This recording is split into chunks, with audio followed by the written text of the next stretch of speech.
topic for this series. And ako po yung magkuklose ng ating series for today. Amen?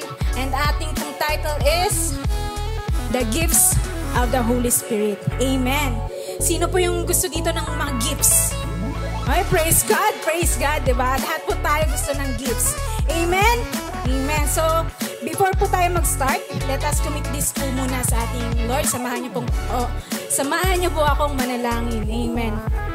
Amen. Praise you, Father God. Salamat po, Lord, for you are our God, awesome God, Panginoon. Salamat, Lord, sa araw na ito, Panginoon, Lord God. And thank you, Lord, sa mensahe mo, Lord God, na ibibigay mo, Lord God, sa amin, sa bawat isa, Lord. And I pray and I declare, Lord God, na yung word mo, yung message mo for today, Panginoon, mag-manifest, oh Lord God, sa bawat isa, Lord. And I rebuke the works of the enemy, any distractions, oh Lord God. And Lord, help us, oh Lord God, to focus on you, on your word, oh Lord God, on your message, oh Lord God, to have a clear understanding, Lord, sa gifts mo, Panginoon. Salamat po, Lord God. We praise you, Father God. We bring back all the glory and praises to all to you. In Jesus' name, amen and amen. Amen. Yan. The gifts of the Holy Spirit, yung ating topic. Actually, there are two words po, Greek words, na binanggit sa New Testament in reference to the spiritual gifts. Yan po yung charismata and dumata. Diba? Yan, charismata, ang ibig pong sabihin yan ay the gifts of the Holy Spirit to the believers. And you can read it po sa 1 Corinthians chapter 12 verse 7 to 11 and to Romans chapter 12 verse 6 to 8. And yung dumata naman po, ayan, dumata po means the gifts of Christ to the church. And you can read it po sa Ephesians chapter 4 verse 8 to 13. Amen? Pero hindi ko po yan itatakal ngayon kasi it has a different topics po. Deeper po siya. Pero for today, I will share po yung 10 fundamentals truth about the spiritual gifts. Amen? Ayan, yung 10 fundamental truths about the spiritual gifts. Amen. And ang number 1 po is, ayan, only believers have spiritual gifts. Amen. Question po, nagkape na po ba tayong lahat? Amen. Gising po tayo, no? Gising po. Gising. Amen. Praise God po. Sige, kung gising nga po tayo, sagutin nyo yung sasabihin ko, ha? God is good? Praise God. And all the time? Amen. Gising nga. Nagkapeng lahat. Amen. Amen. So, ang number 1 po natin na fundamental truths is only believers have spiritual gifts. Amen. Ang spiritual po na kaloob or spiritual gifts ay para lamang po sa mananampalataya or believers. Agree? Amen. In short po, if you are not believer, wala ka pong spiritual gift. Amen. Dahil wala pong spiritual na buhay yung mananampalataya. Because the Holy Spirit is not living inside of them. Amen. Dahil po ang mananampalataya na born again, tinatahanan po yan ng banal na espiritu. Amen? Amen. And ngayon po, wag po tayo ma-confuse between natural talents and spiritual gifts. Okay? Kasi magkaiba po yun. Amen? Ang natural talent po is inborn. Sa believers ka man or non-believers ka man. Inborn po yung natural talent. Meron ka po nun. Amen? Ipinanganak po tayo na meron tayong iba-ibang klase ng natural talents. Amen? Like dancing, singing, di ba? Yung magaling ka sa arts, magaling ka mag-paint, magaling ka mag-drawing, and etc. Di ba?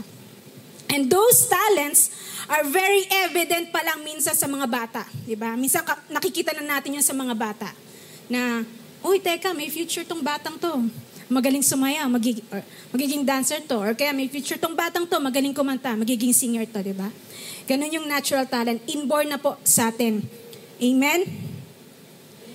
At hindi po yun spiritual gift. Yun po ay natural talent. Amen? Ang natural talent po ay makikita sa believers or non-believers.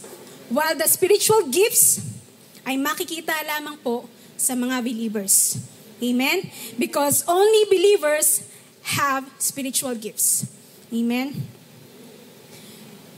Sabi po sa, 1 Corinthians chapter 2 verse 14. The person without the Spirit does not accept the things that come from the Spirit of God, but considers them foolishness and cannot understand them because they are discerned only through the Spirit. Amen. And we all know po that non-believers are spiritually dead. Diba? Ganun din po tayo before. We are spiritually dead. Right? At dahil po siya ay spiritual na patay, wala po siyang spiritual na buhay. Amen? Kaya po wala siyang kaunawaan kung ano ba yung spiritual na mga bagay. Right? At hindi po siya makakatanggap ng spiritual na kaloob dahil wala rin po siyang spiritual na pangunawa at spiritual na mga bagay-bagay, di ba? Understanding. Na binibigay lamang po iyon sa mga believers. Amen?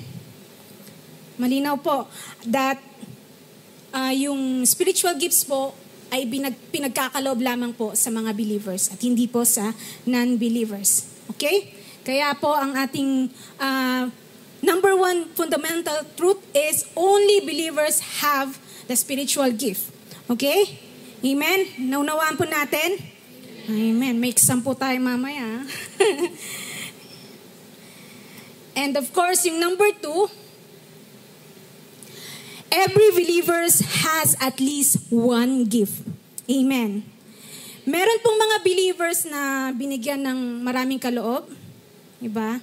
They called it multi-gifted believers. And meron din pong binigyan na minsan 3 or minsan masigit pa. Pero wala pong believers na hindi binigyan ng kahit isa. Okay? So lahat po tayo meron. At least one. Amen? Because all these gifts is we can use in serving God. Amen? Magagamit po natin ito sa paglilingkod natin sa ating Panginoon. Amen po? Kaya po, kung wala kang spiritual gift, wala ka pong magagamit sa paglilingkod mo sa Diyos. Amen? Kaya po niloob talaga ng Lord na sa kanyang karunungan, di ba, na lahat ng believers is meron, kahit isa. Why?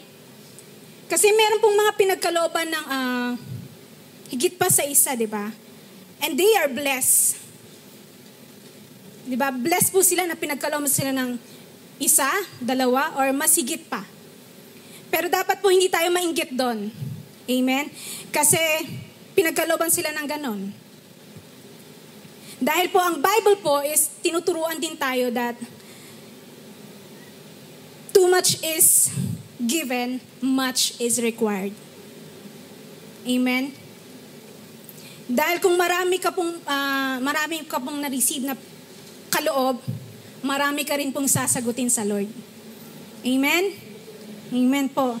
Pero bawat isa po ay pinagkalooban ng spiritual gift, at least one. Okay? At least one.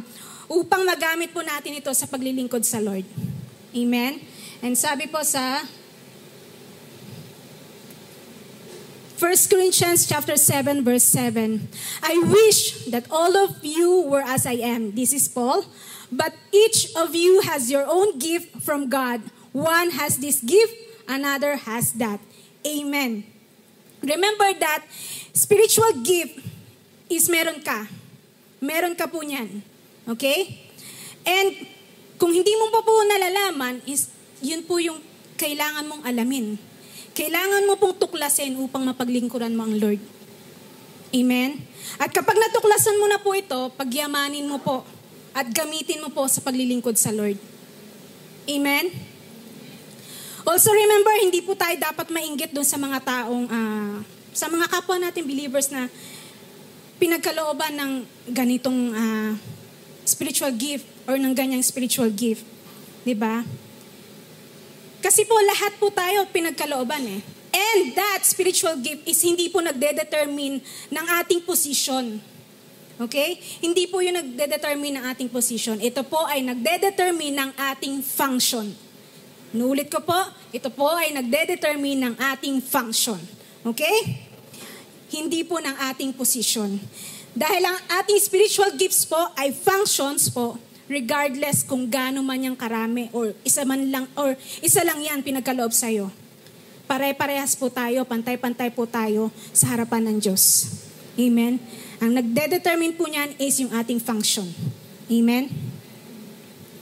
Sabi po sa 1 Corinthians chapter 12 verse 7, now to each one, the manifestation of the Spirit is given for the common good. Amen.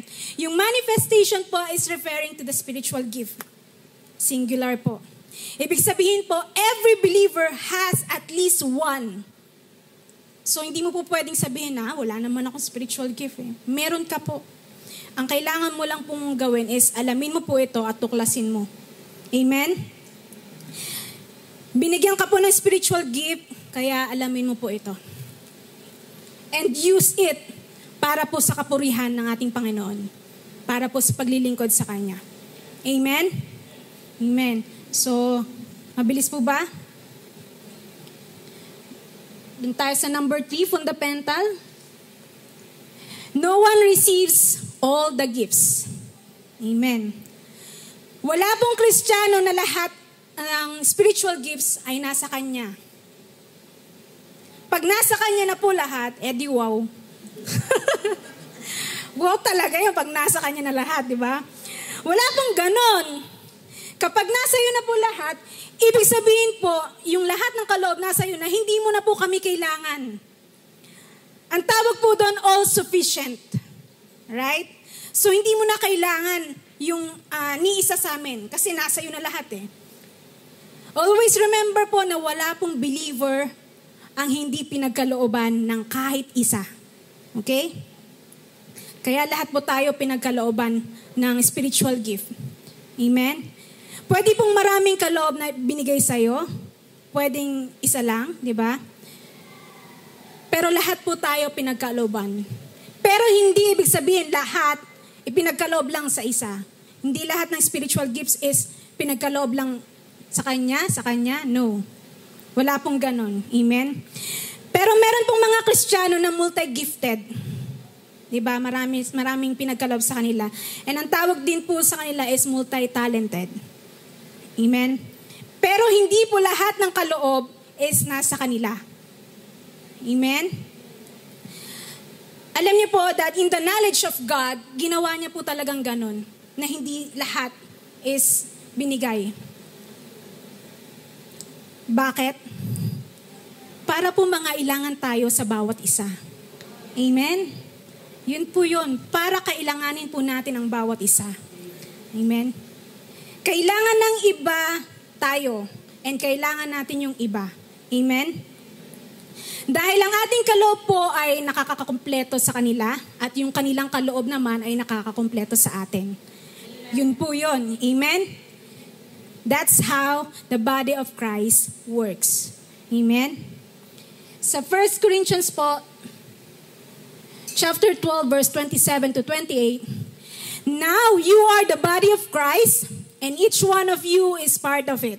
Okay? Each one of you is part of it. And in the church, God has appointed first apostles, second prophets, third teachers, then workers of miracles, also those having gifts of healing, those able to help others, administrations, and those speaking in different kinds of tongues. Amen. Ang bawat isa po sa atin ay bahagi ng katawan ni Kristo. Amen? Kaya po lahat tayo pinagkalooban ng spiritual gift.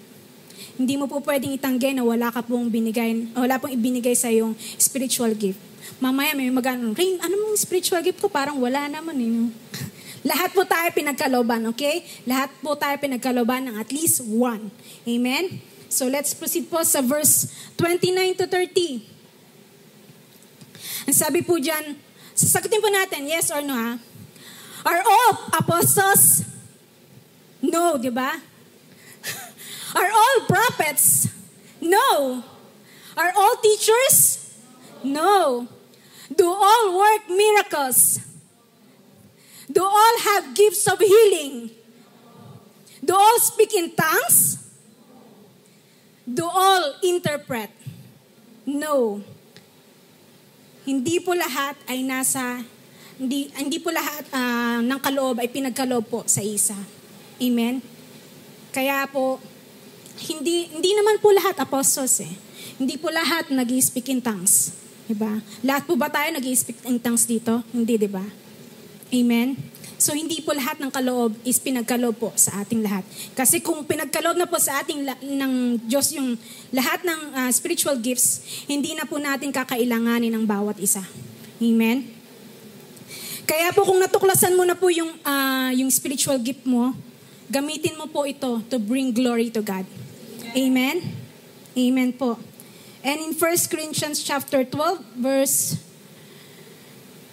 21, sabi po dyan, the eye cannot say to the hand, I don't need you. And the head cannot say to the feet, I don't need you. Amen. Yan po yung tinatawag na interdependence. Okay? Kailangan po natin yung bawat isa. Di ba kasi may nagagawa si mata na hindi naman nagagawa ni kamay? May nagagawa si kamay na hindi naman nagagawa ni paa. Kasi magkakaiba po ng function. Right? Magkakaiba po ng function. Hindi po pwedeng puro mata lang, hindi po pwedeng puro kamay lang, hindi po pwedeng puro paa lang, di ba? Iba-iba po kasi ng function yan. Kailangan po ni kamay si mata dahil hindi niya magagawa yung kailangan niyang gawin kung hindi makikita ni mata. Right? Kailangan po ni paa si ulo dahil kung hindi dahil kay ulo, hindi rin naman, di ba si ulo ang nagdidikta sa kanya na para lumakad? Right? So kailangan niya si ulo kasi kung walang magdidikta sa kanya, paano siya lalakad? Amen? Nakakita na po ba kayo ng ulo na naglalakad? Di ba wala naman? So yun po, kailangan po ni paa si ulo. Amen? Dahil ang naglalakad ay si paa at hindi po si ulo. Okay? Dahil si ulo ang magdidikta kay paa upang lumakad. Right? That's the beauty of the body of Christ. Wala pong competition. Amen? Wala pong competition. Lahat po nangangailangan sa bawat isa. Amen? Ang bawat isa po sa atin ay nangangailangan ng bawat isa. Okay? Amen po? Dahil lahat po tayo ay binigyan ng kaloob ng Diyos. Binigyan po tayo ng spiritual gift. Amen? Para sa kanyang katawan. Amen po? Amen. Amen. And sabi po sa 1 Corinthians chapter 12 verse 24b to 25, but God has combined the members of the body so that there should be no division in the body, but its parts should have equal concern for each other. Amen. We need each other po. Diba? We need each other. Kailangan po natin ang bawat isa. We are all part of the body of Christ. Amen? Kaya po mahalaga po tayo. Mahalaga po ang bawat isa. Dahil iba-iba po tayo ng function. Amen? Dahil po, yun po yung binubuo po natin is yung body of Christ. Amen? So naunawaan po natin na wala pong believer ang nakareceive po ng lahat ng kaloob. Amen? Amen. And number 4 po,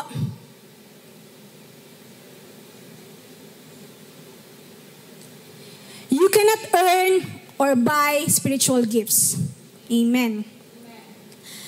Spiritual gifts po are freely given and freely received. Okay? Not by works, not for sale. They are gift. Amen? They are gift. And gift is only intended to receive. Amen? Meron po ba kayong na gift na binenta? Na binili nyo? Paano matatawag na gift yun, di ba? Hindi yung gift. Di ba? For sale yun. Amen po?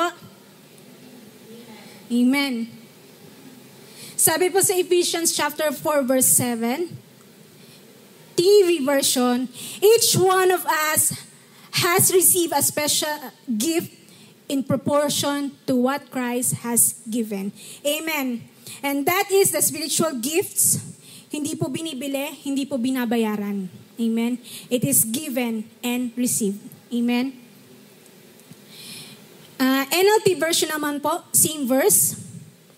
However, He has given each one of us a special gift through the generosity of Christ. Amen.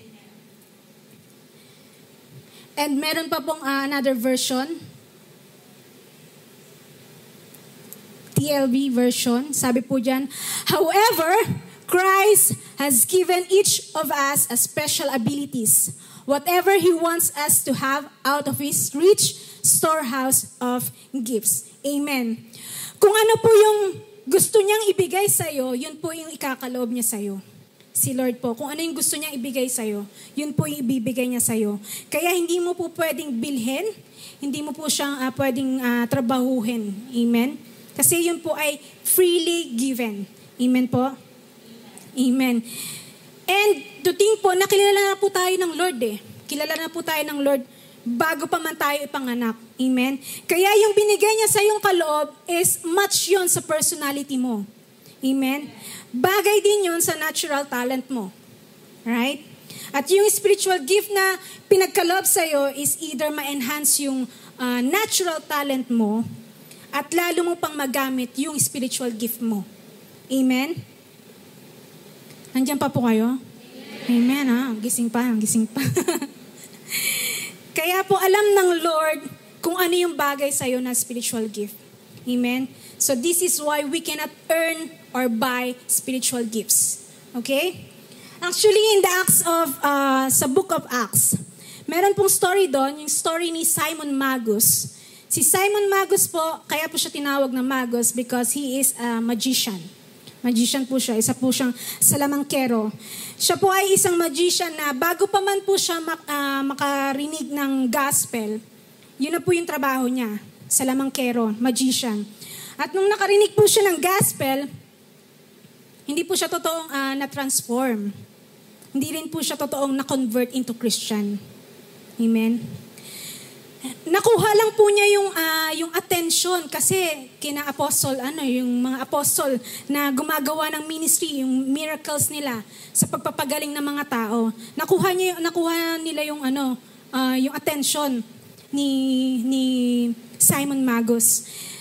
And that time, gusto niyang sumali sa kanila. So, madami kasing pumupunta during that time na tao, hindi na kailangan imbitahin pa. Nagkukusa yung mga taong pumunta sa gathering. Nagkukusa silang pumunta dahil minsan may mga gustong gumaling dun sa sakit.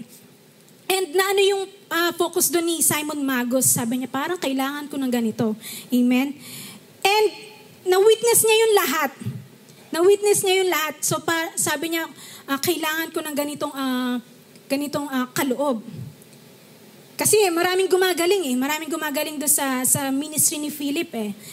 At dahil po siya ay isang magician, nakatawag pansin yun sa kanya. Diba? Kasi yung ginagawa niya is, hocus-focus lang. Diba? Hocus-focus. It means peke. Diba? Merong daya. Eh, nung nakita niya yung ginagawa nila, yung ministry nila Philip and nila Peter, gumagaling yung mga taong may sakit. So na-amaze siya. Kaya sumama siya kay na Philip. Nung narinig niya yung gospel, naturo ni Philip, gusto niya sumali. And dahil gusto niya sumali, gusto niya mag-join dun sa ministry nila, nagpabautismo siya. And then later on, nung nandun na sila na sumasama siya sa gathering, inalok niya yung mga apostles ng pera. Pwede bang bigyan niyo rin ako ng ganyang gift from God? Inalok niya ng pera. Sinuhulan ni Simon Magus yung mga apostles ng pera para magkaroon siya ng ganong kakayanan. Amen? Para magpagaling din siya. At maisama niya doon sa ginagawa niyang magic. Nakita niyo po yung motibo? Amen? Gusto niya pong magkaroon ng ganong kaloob para mai-add niya doon sa ginagawa niya. Amen? Kasi na-amaze siya doon sa nakita niya eh. May mga gumagaling and hindi na kailangang imbitahin ng mga tao. Nagkukusa yung mga taong pumunta doon sa gathering. Nagkukusa yung mga taong pumunta doon sa ministry nila, apostles. Pero anong sabi ni Peter? nung binibili niya yung kaloob ng Lord. Sabi ni Peter,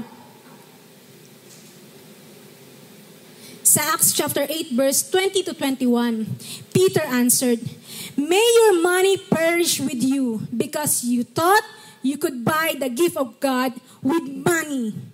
You have no part or share in this ministry because your heart is not right before God." Amen. Bakit yun nasabi ni Peter? 'Di ba? Kasi po ang spiritual gift ay hindi po nabibili. Hindi po yan nabibili ng pera. Amen? It can only receive. Okay? It can only receive. Amen? Pero si Simon Magus kasi ganun mag-isip eh. Mukhang kailangan kong bilhin yung gano'n. Gusto ko magkaroon ng gano'n, so kailangan kong bilhin yung ganung kaloob. Diba? Kasi akala niya, mukhang pera din yung yung mga apostles. Kaya gusto niyang bilhin yung kaloob ng Lord. Amen? Kaya yun yung sabi ni Peter eh.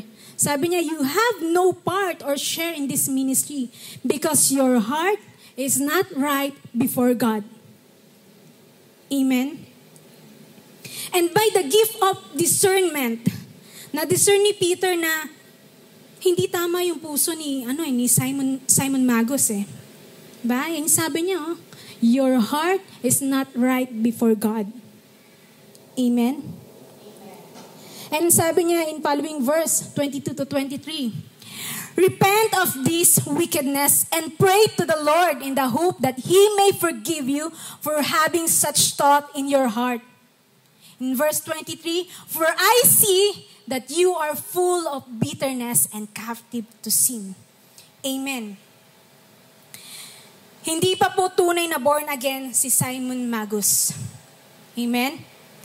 Dahil kung tunay po na born again si Simon Magus, hindi po siya ganun mag-isip. Diba? Hindi siya mag-iisip na kailangan kong bilhin yung kaloob ng Lord. Amen? He is still captive to sin. Naunawaan po natin? Amen. Praise God.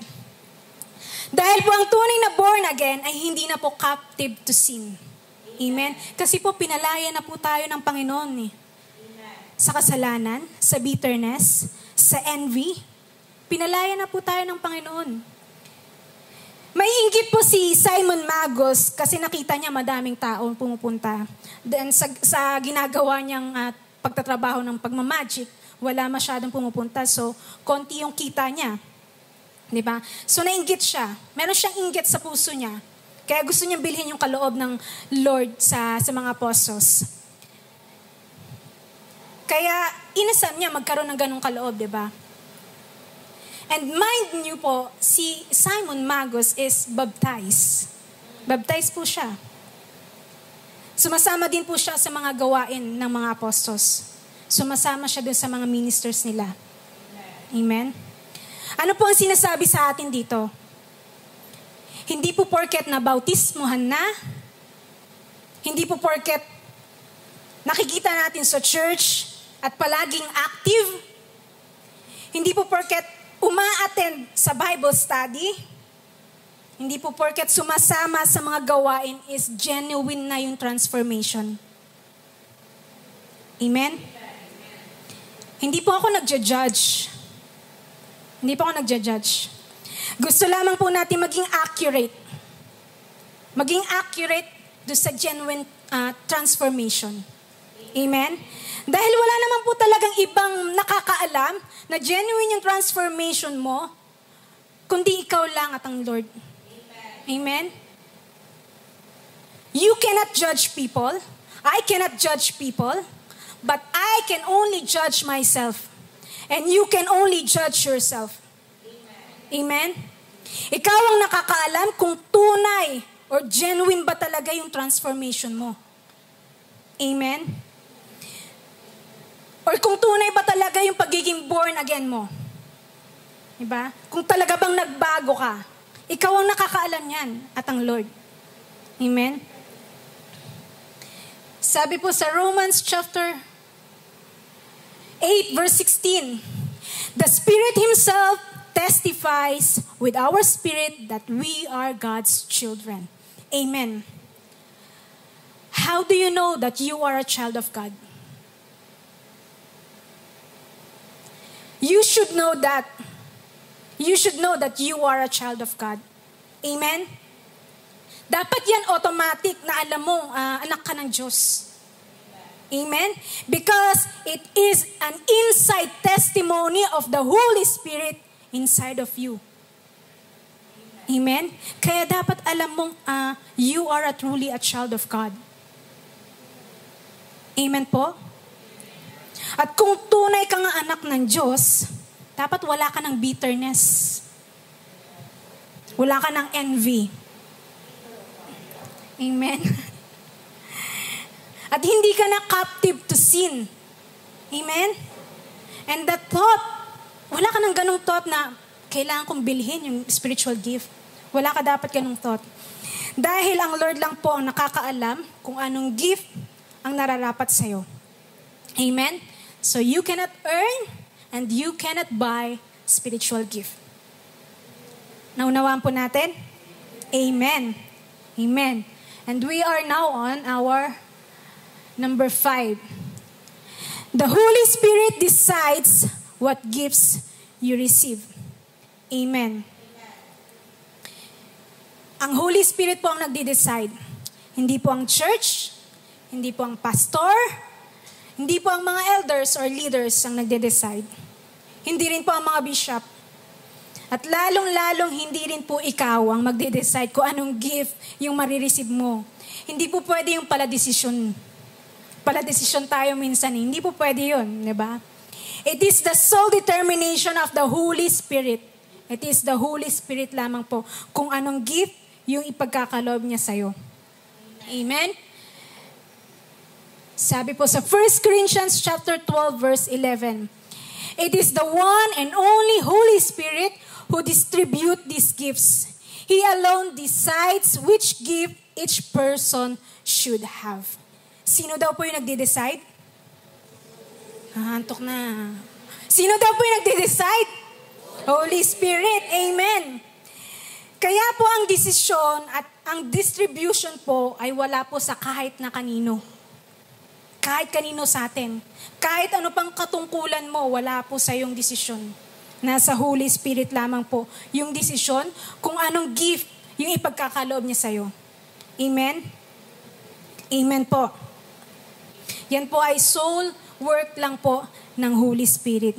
Kaya po wala pong sino mang nabigyan ng lisensya para mag-decide kung anong gift yung marireceive mo. Amen?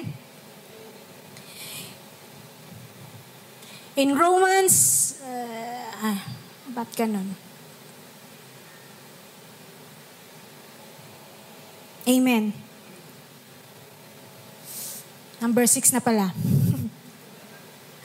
Ayan, number 6 po, spiritual gifts are permanent. Amen. Happy po ba tayo ng spiritual gifts na pinagkaloob sa atin is permanent? Amen. Amen po. Amen.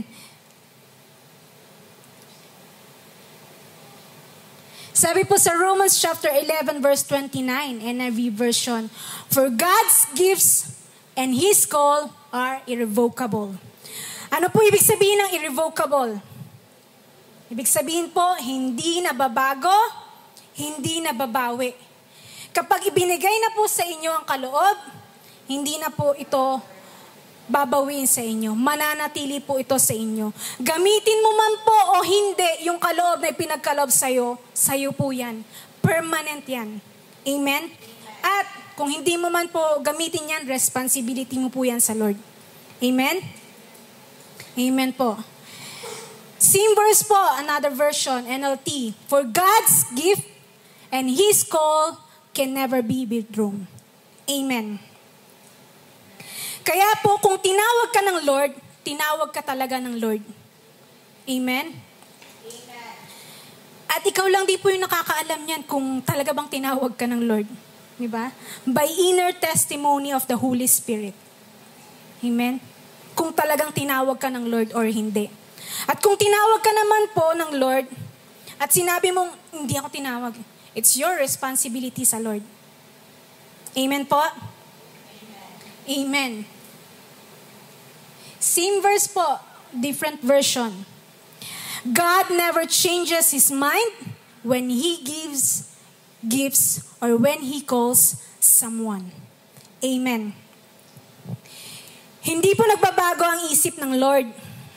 Kaya naman po, kung anong po yung pinagkaloob niya sa yung spiritual gift na binigay niya, always remember, it is permanent.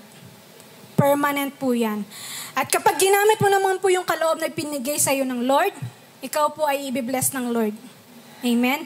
And at the same time, you will have the opportunity na maging pagpapala po sa the body of Christ. Amen? Na magiging blessing ka rin po sa body of Christ, sa ibang tao. Amen?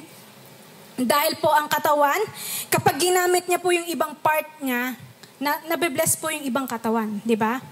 Amen? Kasi yun po yung kabuuan Amen?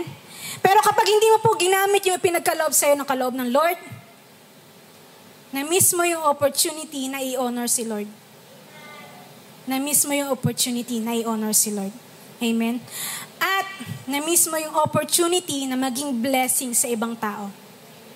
Right?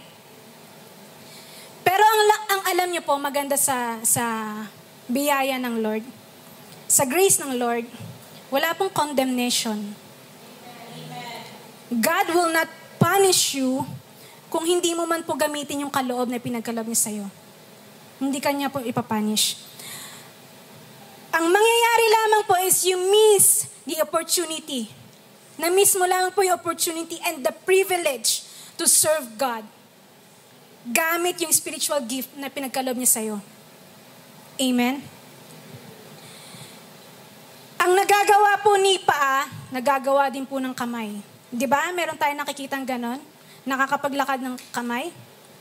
Pero ang tanong po doon, masaya ba si kamay? Na naglalakad siya gamit ng kamay, di ba? Di ba hindi? Siyempre hindi siya masaya. Bakit? Hindi naman po kasi siya kinreate para maglakad. Iba yung function niya Pero kaya niya. Pero hindi siya masaya kasi iba yung function niya. Amen? Habang si paa po is ayaw kumilos, ayaw gumalaw, ayaw maglakad, kaya si kamay ang kikilos. Ganito po yan. Napunta sa paa at kamay, no? Kapag hindi mo po ginamit ang iyong kaloob, ang kaloob sa iyo ng Lord, affected part po yung body of Christ. May mga apektadong part po yung body of Christ. Amen? Meron dapat na nabibless sa ministry mo, pero hindi mo ginamit. Meron dapat na masaya sa ministry mo, pero hindi mo ginamit. Di ba? Remember po that we are under grace. There is no condemnation. There is no punishment kung hindi mo man po gamitin yung kaloob na pinagkaloob sa'yo. Pero alam niyo po yung greater joy doon, na maibon natin, magamit natin yung gift na pinagkaloob sa atin ng Lord Diba? Na i-honor siya. Na ma-bless din yung iba gamit yung gift na yon. Amen? Para ma-bless din yung body of Christ. Amen? At yan po ay hindi natutumbasan ng pera. Hindi po yan natutumbasan ng pera. At kahit nasa iyo na po lahat ng yaman sa mundo, wala pong mas masaya pa sa pakiramdam na mapaglingkuran mo ang Diyos gamit yung spiritual gift na pinagkaloob niya sa'yo. Amen? Diba? At kung hindi mo man po magamit yung pinagkaloob sa'yo, marami pa sanang na-bless na ibang tao. Kung meron kang gift na pagtuturo, marami pa sanang natuto. Diba? Kung meron kang gift ng pag-share ng message, marami pa sanang nakapakinig. Amen? Pero hindi mo kasi ginamit. Marami pa sanang naligtas. Or mas marami pa sanang maliligtas kung ginamit mo lang yung kaloob na pinagkaloob sa'yo. Kaya po, let us use our gifts po para ma-bless din po yung ibang tao. Amen? Dahil po ang ating pong spiritual gifts na pinagkaloob po sa atin ay permanent. Hindi po yan mawawala at hindi po yan babawiin sa inyo. Ang kailangan nyo lang pong gawin is gamitin ito sa paglilingkod sa Lord. Amen? Gising pa po ba tayo? Number 7 na, oh. Number 7 na. Number 7, you need to develop your spiritual gifts. Amen.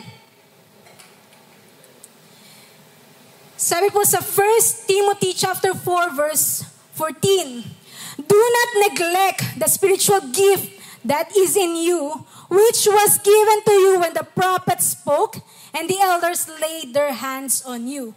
Amen. Sa Tagalog po, wag mong pabayaan. Amen. Wag mo pong pabayaan yung spiritual gift na ipinagkaloob sa'yo. Bakit po yung sinabi ni Apostle Paul kay Timothy? Si Timothy kasi yung Sinabi niya po yun kasi merong nagpapabaya. Kaya ang sabi niya, do not neglect. Diba? Do not neglect. Kasi meron pong nagpapabaya.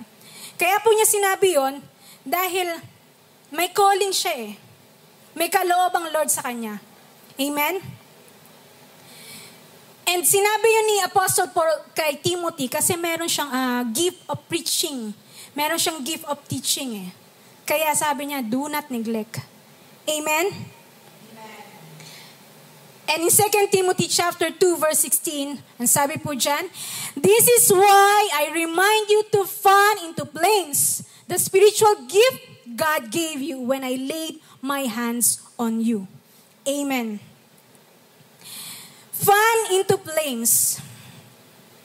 Ang alin daw po? Yung spiritual gift na pinagkaloob po sa'yo ng Lord. Una, do not neglect. And second, fan into flames.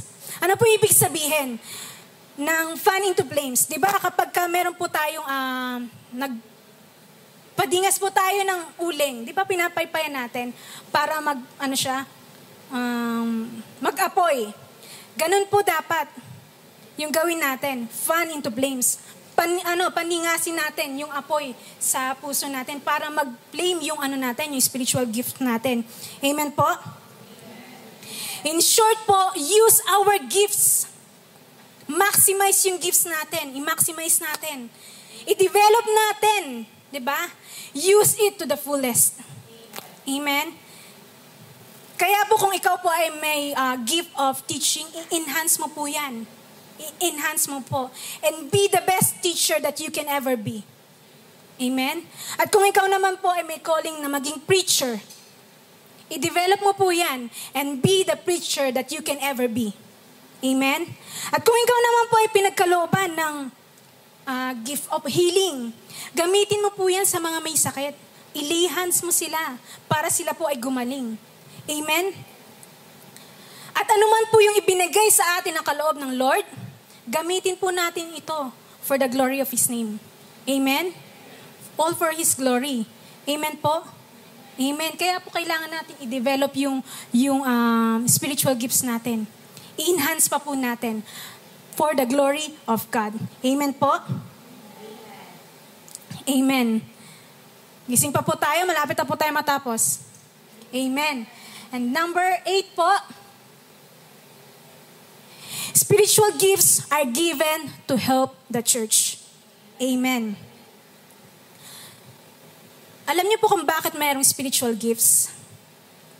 Para po matulungan ang iglesia sa kanyang misyon. Amen. Magawa niya yung misyon niya. Diba? And yung church po is still here. Wala pa po sa heaven. Nandito pa po sa lupa. For what purpose? Diba? Bakit nandito pa siya sa lupa? Ask me why. Why? To make disciples of all nations, baptizing them in the name of the Father and of the Son and the Holy Spirit. Diba? Teaching them to obey, I have commanded you. That I am with you to the very age. Amen? Ano po yung purpose? So we can help the church, not a church, not our local church, but the universal church. Amen? Yung kabuuan po. Sabi po sa 1 Corinthians chapter 12 verse 7, the Holy Spirit displays God's power through each of us, a means of helping the entire church. Amen. It is the entire church po, or churches. Hindi po siya local church or churches. It is the universal church. Amen po. Ang ibig sabihin lamang po ito, hindi lang po yung ating local church, hindi lang po yung Grace Unlimited Church. Amen po. Dapat po ang mindset natin is yung kabuuan ng church. Amen. Dapat po mindset natin the church, hindi po our church or a local church. Okay? Regardless po kung ano mang pangalan nila. Basta ang mahalaga po ang mindset natin is to help the universal church. Amen? It's like this po. Di ba po si Apostle Paul po is nung time na nasa Filipos po siya, sinusuportahan po siya ng mga taga Filipos po sa kanyang ministry. Di ba? Amen po. Pero nung napunta na po siya sa Thessalonica para ituloy yung kanyang ministry, hindi po nawala yung suporta ng mga taga Filipos sa kanya. Amen? Na kahit alam nilang hindi naman yung church nila yung makikinabang dun sa ministry na ginagawa ni Apostle Paul sa Thessalonica, nandun pa rin yung suporta nila sa ministry ni Apostle Paul. Amen? Para ma-share yung message of grace. Amen po? Alam niyo po kung bakit? Kasi regardless kung anong church man yun ang mahalaga sa kanila, kahit anong lugar pa man yan, ang mahalaga sa kanila, that Christ is being preached. That the body of Christ is being served. Amen? As long as Christ is preached, and as long as the body of Christ is served. Yun po yung mindset nila. Wala po silang iniisip na ibang pangalan ng church yan Hindi po ganun. As long as Christ is preached, tutulong po sila. Amen? Kaya po dapat ganun din yung mindset natin. Amen? Na hindi lamang po, kasi marami pong mga pastors and churches na may ganung mentality na kanila lang, sa kanila lang dapat. Sila lang, sa kanilang iikot. Diba? Kaya nga po, we are very thankful po sa Lord, diba? We are very thankful po sa ministry ni Bishop Emmy. Right? Sa ministry po niya. That we are able to know the grace of God. Yung deeper understanding ng grace ng Lord, ng libre, diba? Libre po niyang shinare yun Kasi kung hindi, do you think mauunawaan natin ng mas malalim yung biyaya ng Lord? Do you think na mas magkakaroon tayo ng confidence sa pag-aaral na we are a charito? Diba? Hindi, diba? But with His ministry, naunawaan natin yung deeper understanding ng grace ng Lord And wala pong bayad yun. Libre tayong nakapag-aral dahil sa ministry niya. Amen? Amen po. So, dapat po isupport natin yung mga ganong klase ng ministry. Amen? Because Christ is being preached. Napipreach po si Christ And yung body of Christ is nasa-serve. Amen po? Para din po mas marami yung maabot ng message of grace, di ba? Ma-extend yung biyaya ng Lord. Ma-extend yung mas marami pang ma-reach na tao yung message of grace, di ba? Kapag sinuportahan natin yung ganong kind of ministry. Amen po? Pwede po ba nating palakpakan ng Lord sa ministry ni Bishop Emmy? Amen, amen. Praise you, Lord. Kaya po tandaan natin that spiritual gifts are given to help the church. Okay? Pinagkaloob po yan para tulungan ang church.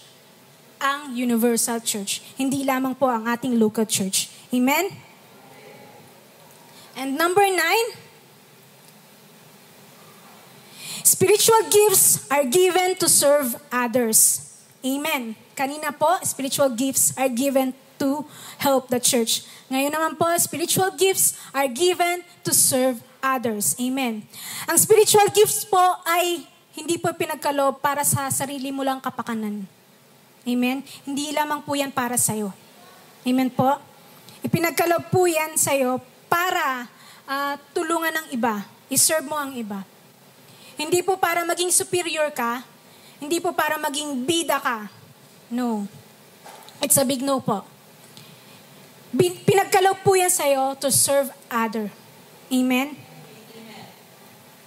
Sabi po sa 1 Peter chapter 4 verse 10, each one should use whatever gift he has received to serve others, faithfully administering God's grace in its various form.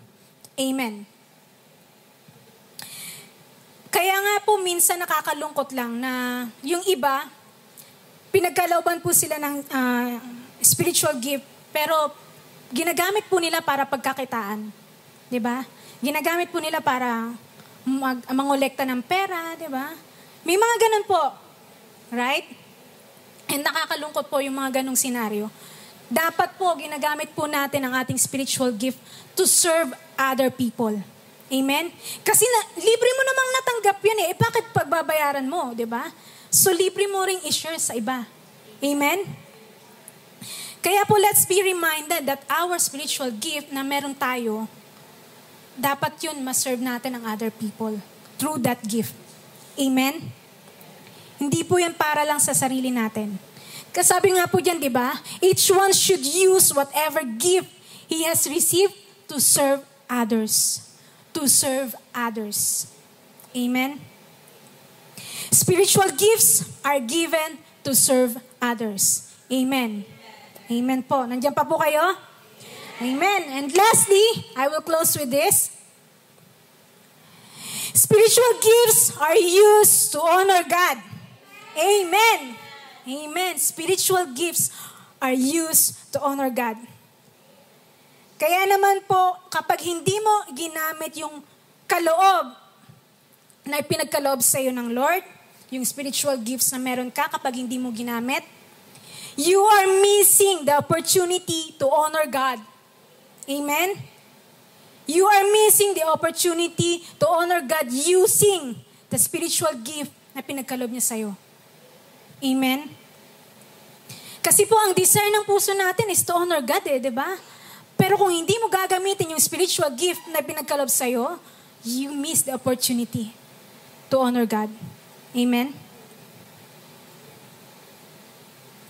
Sabi po sa 1 Peter chapter 4 verse 11, if anyone speaks, he should do it as one speaking the very words of God. If anyone serves, he should do it with the strength God provides, so that in all things God may be praised through Jesus Christ. To Him be the glory and the power forever and ever. Amen. Amen. Kapag ginamit mo po ang kaloob na binigay sa iyo ng Lord, naluluwalhati po ang Lord sa ginawa mo. Amen. You are worshiping God and you are honoring God kapag ginamit mo po yung spiritual gift na binigay sa iyo. Kaya po, don't miss that opportunity. At kung hindi mo pa po alam kung ano yung pinagkaloob sa iyo, tuklasin mo po, alamin mo po, upang magamit mo sa paglilingkod sa Lord. Upang magamit mo para ma-honor ang Lord. Amen? And remember po, hindi lang po tayo dapat every Sunday nag-worship sa Lord, di ba? Hindi lamang po tayo dapat every Sunday sumasamba sa Lord. Dapat po every day. Right? Araw-araw po. Kaya kapag ginamit mo po ang iyong spiritual gift, you are worshiping God as well. And at the same time, you are serving God using your spiritual gifts. Amen? Amen po? Amen. Kaya po, yung ating pong gagawin is use our gift to honor God. Yung spiritual gift po na pinagkaloob sa atin. Amen? Amen. So, basahin po natin ng sabay-sabay yung ating 10 fundamental truths about spiritual gifts. Number 1, only believers have spiritual gifts. Every believer has at least one gift. No one receives all the gifts. You cannot earn or buy spiritual gifts. The Holy Spirit decides what gifts you receive. Spiritual gifts are permanent. You need to develop your spiritual gifts. Spiritual gifts are given to help the church. Spiritual gifts are given to serve others. And spiritual gifts are used to honor God. Amen and amen po. To God be the glory po. Amen. So tayo po tayong lahat and let's pray.